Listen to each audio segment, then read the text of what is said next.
you so much, Carrie. Thank you to our band. Didn't you just feel the soothing energy of that instrumental part of it? It was just fabulous. Thank you so much. Well, good morning, everyone. Good morning. Good to see you all here. And although I can't see you in person, online, good that you're online. And do we have anybody that's here for the very first time today? I promise I won't make you stand. Just raise your hand on it. I can see this like, we just want to say welcome. We're glad that you're with us. We promise I'm not going to make you say anything or, but we are glad that you were with us. We hope that you'll come back and join us again. Again, welcome back to everybody. I want to start this morning with a poem by Robert Browning. And this is such a powerful, power-packed poem. It is, truth is within ourselves. It takes no rise from outward things, whatever you may believe. There is an inmost center within us all where truth abides in fullness. And round, wall upon wall, the gross flesh hems it in. This clear, perfect perception, which is truth, a baffling and perverting carnal mesh binds it and makes all error. And to know rather consists in opening out a way whence, the imprisoned splendor may escape, than in effecting entry for a light supposed to be without. And I'll tell you, I've heard that poem over and over throughout the years, but I just really sat with this and I read it over to myself with that inflection, and it's so powerful in the sense that it supports, obviously, what unity is about. It supports Jesus's message when he very clearly said the kingdom is within. It supports everything that we teach here. So this week, our talk is called A Quest for Truth.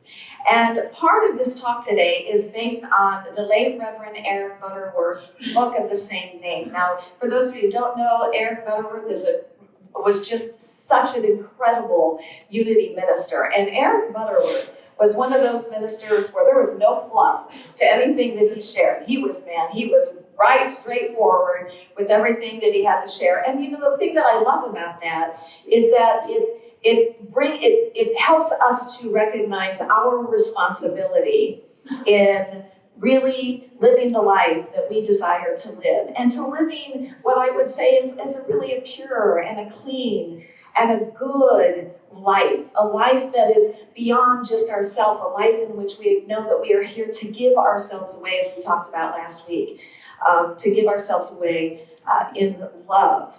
So this book was written in 1965. This was about 56 years ago. And he starts out by saying that psychologists have estimated that just 1 in 1 million people are living up to the best that is in him or her. And his question to us is, are you? Are we living up to the best that we can really be? Are we making the most of our inner resources? He then asked the question, what would your life be like if you released your imprisoned splendor? Al loves that, the imprisoned splendor aspect of scripture. Alan Toynbee said one of the greatest challenges facing mankind today is the challenge to traditional religion to find a present-day faith that corresponds with present-day needs. And Eric Butterworth says, and this was in 65, so you look at what's happening today with all that is going on in the world around us, that we can no longer look outside of ourselves for answers. The only place really that we can go is within, that it's so important for us to make that inward journey where that uppermost truth arises, right? Yes, we know this intellectually, right? Yes, we do. So he says that the challenge to religion today is to recognize and to teach that God is not only the God of history, God is also the God of today. That the supreme power of the universe is not locked in ancient scriptures, but is alive in the world now. That revelation is not a special dispensation of God, but a quality of divine mind and a faculty of our mind, so that revelation is something that's accessible to all of us. And that what God is revealing to us today may be more important than what God was revealing to us yesterday. And he says that all of us have a right, in whatever kind of religion or spiritual tradition that we are in, all of us have a right to be reminded that that we have that oneness with the God of our understanding. He says that we have that same right to have the same source of inspiration as the prophets of old did, and we have the same right to experience the same healing that Jesus helped others to witness within themselves. And that Unity has been helping us to realize these great truths for over 130 years. And so I love how he says this. He said, it works through prayer, but with a new science of prayer. So in Unity, what he means by that is that it's affirmative prayer. In Unity, we teach affirmative prayer. We don't teach begging and beseeching prayer. That's fine, but we teach how to pray differently. And remembering that in Unity teachings, we are cooperating with the divine mind. We are cooperating with this source. We are partnering with it. We are co-piloting, if you will, our life. He says it works in the field of spiritual healing, but with a new technique of spiritual healing. That it's not about some intermediary person coming along and having to put a hand on you to heal you. Again, that we recognize that we are part of the healing of our bodies. That we work with affirmative prayer. We work with the tools that we have of visioning and of blessing and loving our bodies, and we give it over to this higher power. He said it works for prosperity, but with a new definition of prosperity. That we recognize prosperity is not just about an abundance of money. Money's good. I prefer to have an abundance of money than a lack of money. How about you guys? Yeah, absolutely. But it's not just about money. The recognition that prosperity is really a state of consciousness. And that when we walk in that awareness that we are prosperous beings no matter what, guess what? All these things are added unto us.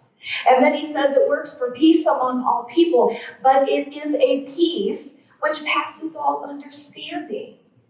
And so I believe what he's saying here is it's not us looking outside and saying, I wish these people would get more peaceful. It's a matter of looking within and saying, where am I not peaceful within myself? Where can I show up as that peace that passes all understanding when in reality I should be really angry here. I should be defensive. I should be fighting back. And I love these things about Unity. I love that these are some of the things that we stand on and that we teach. He said a religion to be a contemporary influence, it has to be redefined for every generation in light of that day's truth. But few religions actually do that. And we can look around and we can see that there are a lot of religions that stay in just their dogma and not go beyond that dogma. And so he kind of shares what happens here. And I thought, that I just enjoyed reading what he said. He said that every religion has its beginning in the inspiration and revelation of an individual. And, all sacred writing, our Bible, all creeds and rituals, all institutions of every kind are the product. They're not the cause. Okay, they're the product of a person's revelation.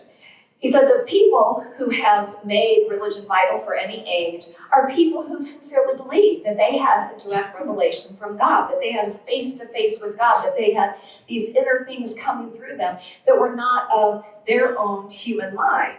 And he said, thus, the sacred writings of all religious faiths were not miraculously prepared and let down from the skies, but were simply the written experiences of people of all ages who felt they had a special revelation of truth that they wanted to convey to everyone.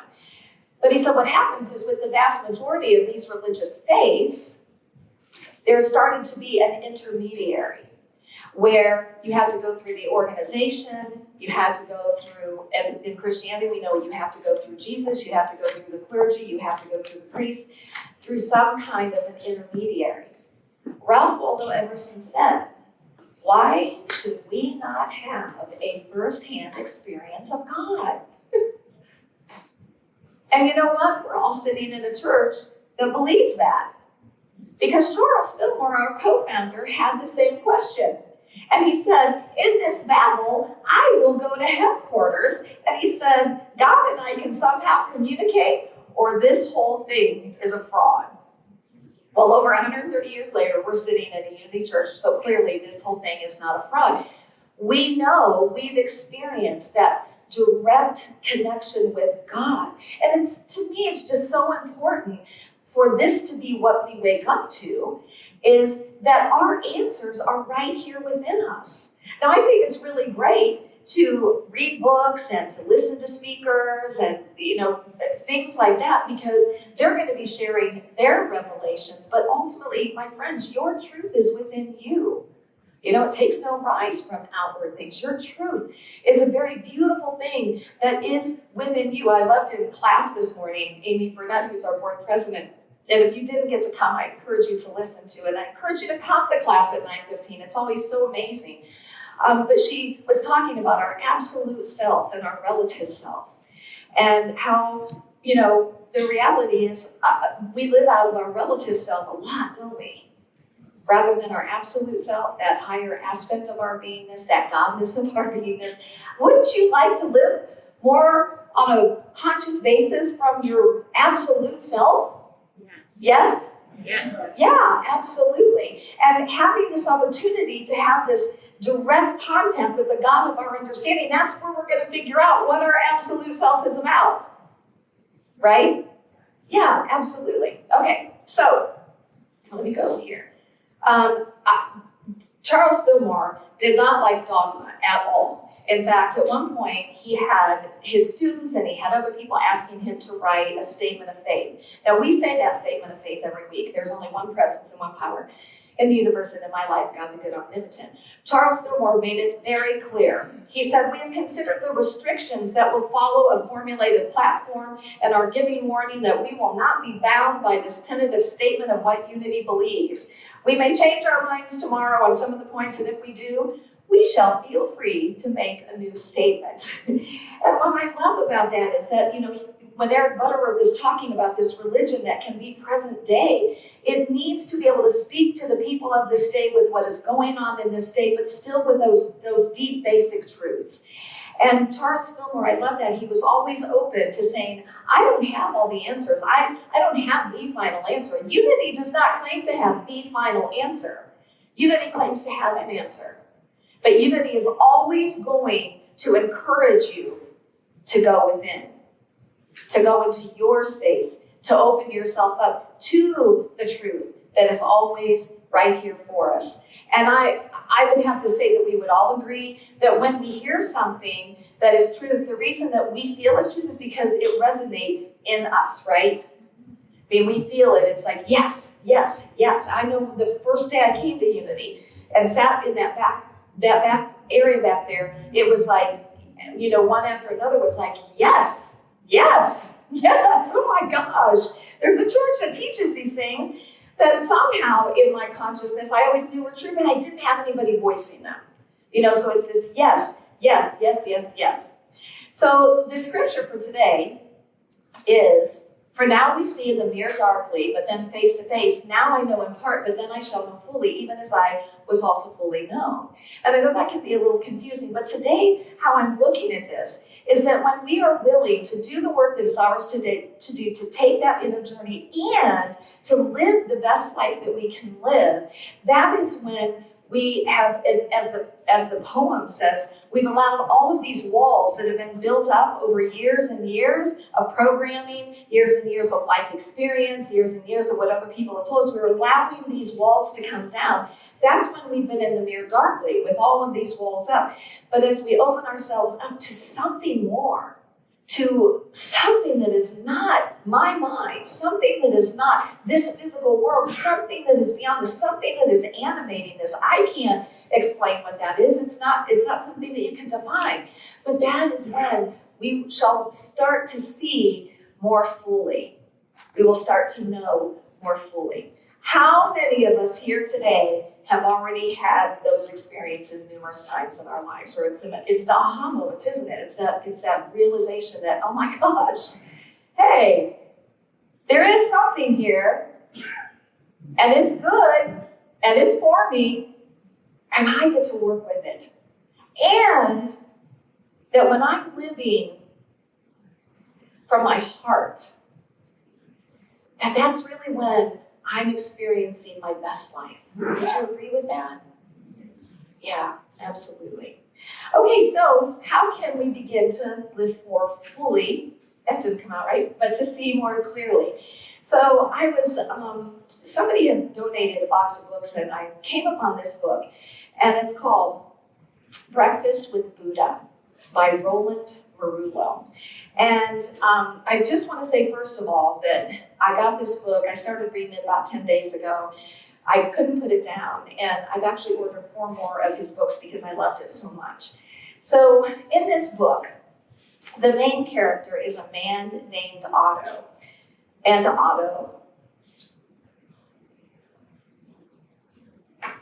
is a highly successful book editor that lives in New York with his wife and 2 teenage children. He's a good man. He lives a good life.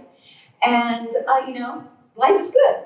And he has a sister, and his family calls his sister Kooky. And the reason that his family calls his sister Kooky is because she believes like we believe. Have you ever had people in your life that you know are thinking you're kind of kooky in the things that you believe? Okay.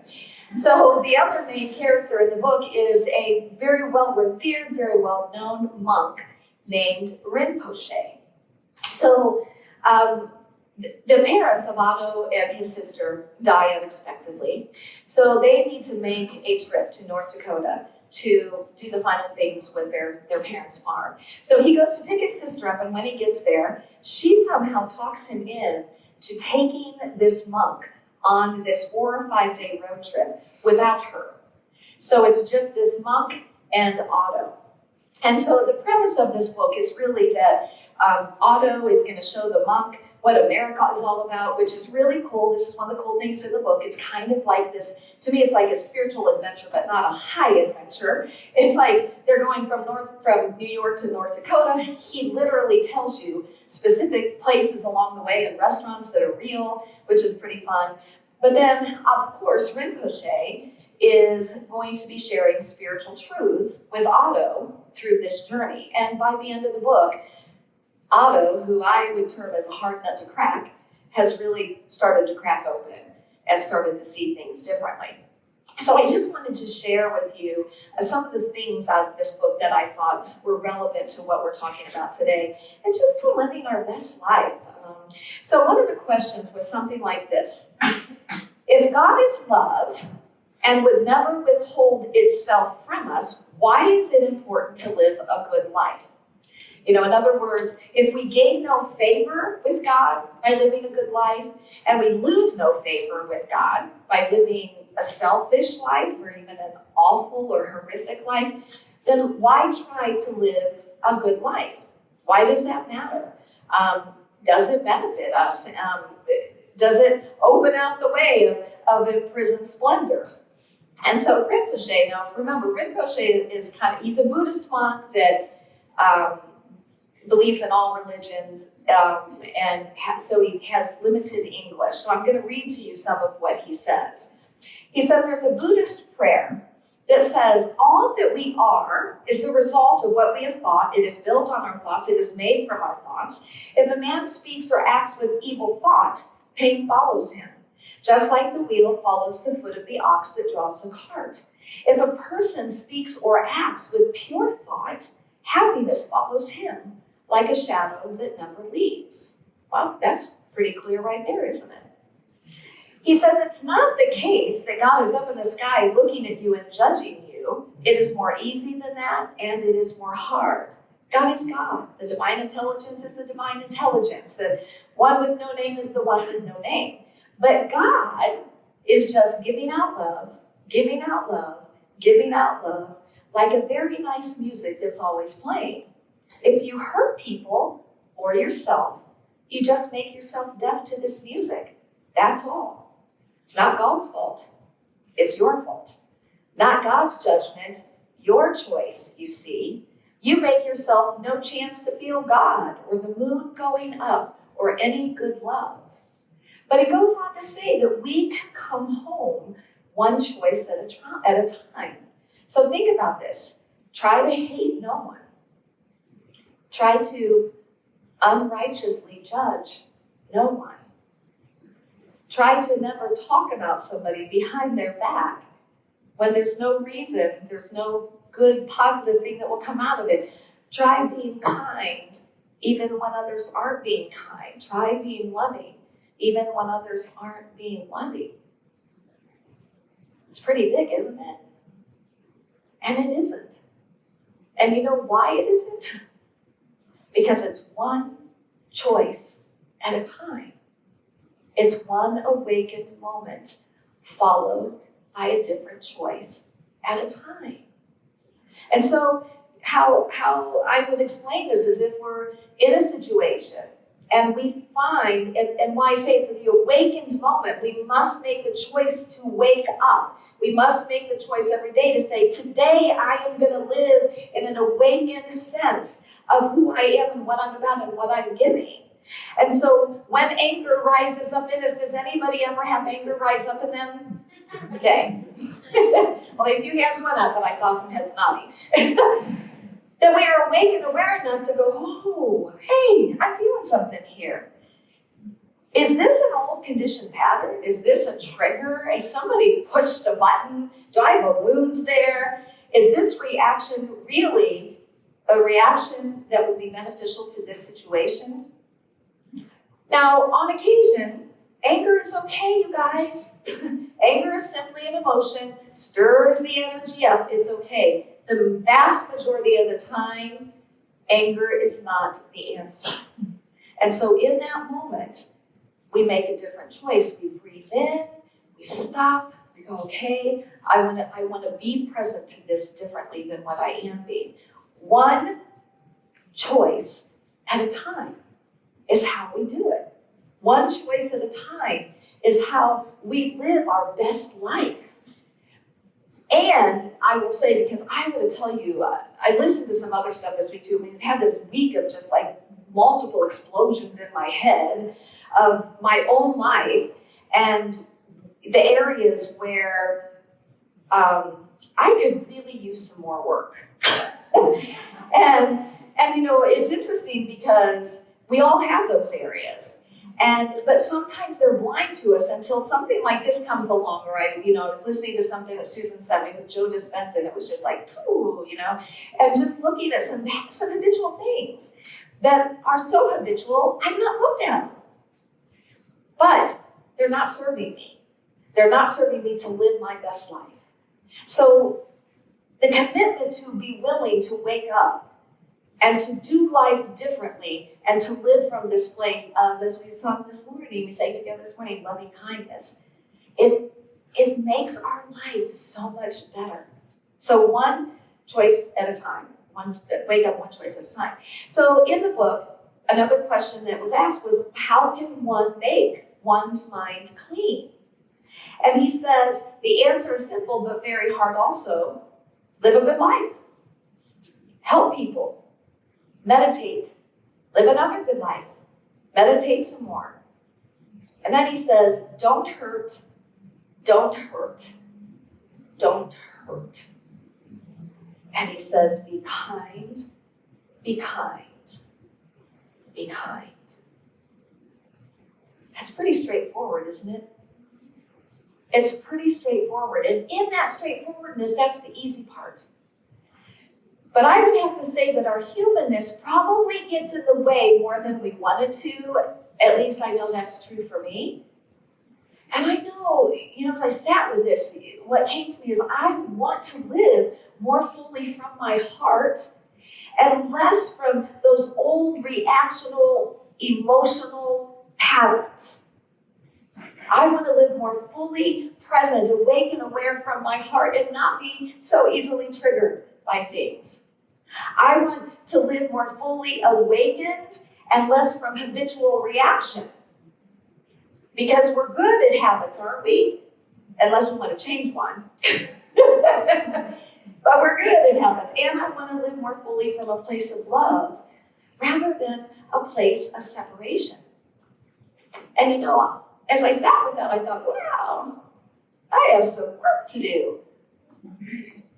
And I would assume that probably all of us can relate to that. To really, this is calling us up. But to me, this is what this is about. Is that we're going to be called to higher places. We're going to be called to move out of our old conditioning, out of our old ways, and to quit making excuses and to quit fighting for our limitations. And this is just who I am, and I can't be different. Yes, you can. And I want to encourage you to stop fighting for your limitations of who you can be, of how you can be, of how you can show up, whether it's with just yourself, whether it's with your partner, with your family, with your friends, with your neighborhood, with your church, with the community, with the country, with the world at large. Stop fighting for your limitations. Because the greater reality of us is not all of that past programming. It's not all of our habitual reactions. It's not all of our same emotional things. That's not our reality. And today is about tapping into that something greater that can guide us, that can awaken us to being different, to being more, to being present, to being that expression of love, to be that kindness. So I want to share with you what Rinpoche says. He says, if you care about your mind, you see, if you don't stir up the energies of your mind by hurting some person or some animal, by using your body in a way that is not healthy, if you meditate or say prayers, if you have some quiet in your life, instead of keeping all the time busy with noise and errands, that was a ding for me. Hello. We're talking about meditation next week, by the way, just so you know. If you cultivate good thoughts and feelings where you can, instead of bad thoughts and feelings, if you do this, then you will compound, you will increase your learning. Do you see? It does not mean that you are a better person than the one who does not do these things. Do not think that. That will not help you. It means that you will squeeze all the juice from this life that there is to squeeze. You will not waste your time here that you have been given that is so precious that we do not realize until the moment that we die. You will not waste this precious time, do you see? This is the best kind of an environmentalist person. This is not misusing the gifts of this world. Do you see? Wow. It's just simple truth, isn't it? I mean, when you hear it, don't you go, yeah, I'm going out of here, man, and I am going to be a pure expression of love and kindness and goodness everywhere I go with every thought. So I got to tell you, so I'm working on my talk. And the non-judgmental part, and I get on Facebook and I see something, bam. I mean, I didn't even realize it, honestly, until about an hour later when I was back at my talk, and I was like, oh, look at that. That was a judgment. You guys, I did it again last night. And the great thing was, though, I was awake. And I realized, whoa, hello here. What right do I have to judge? This wasn't even anything to judge. That's the thing. It's our willingness to see how much we do it. We are judgment-making machines. We are, and it's like, does that put good into the world? You have to ask yourself, is what I'm judging here and how I'm judging it? Because most of the time we're judging kind of negatively. We're making somebody wrong. We're making them less than. We're separating ourselves. Is that really living the life that we want to live? Wake up! We have to wake up. I love in the Gary Simmons work, The Eye of the Storm, it's I'm either the way of God or I am in the way of God. I'm either the way of love or I'm in the way of love. I'm either the way of peace or I am in the way of peace. Whose choice is it?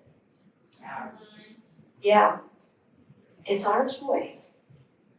What am I choosing? So I'm going to invite us, if you would like to join me, to affirm with me today that this is who we are choosing to be. And here's what I want to encourage us to do. And that's why I always talk about some type of spiritual practice, something where you have these things in front of you. These are things that I would put in my car. I would put them on my mirror. I would put them in places where I need to be aware. I need to wake up and I want to live more fully from this. So let's say these together. Today, I choose to be the way of God. Today, I choose to be the love of God. Today, I choose to be the peace of God. And this could go on and on. Today, I choose to be the joy of God. Today, I choose to be the oneness of God. Today, I choose to be the hope of God. Today, I choose to be the creativity of God. Whatever is there for you. Here's what I know. Here's what I want to say first. This is a no guilt talk. That's not what this is about, because we are not about beating ourselves up. This is where I'm at. This is who I am. These are my things. These are my issues. But I want to be better.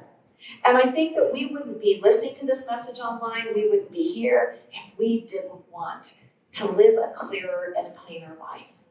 So just go out this week, you guys. Love yourselves. Love other people as best that you can. And give yourself credit when you have those waking up moments and you make another choice. Pat yourself on the back, because that's a really great thing. And here's the thing I know, that together, my friends, we can change the world. We can. I talked to Dwayne the other day. We were talking about the 100th monkey tipping point. We believe in that. Let's all do our part in that. And I love you, and I bless you, and I say to you, namaste. Namaste.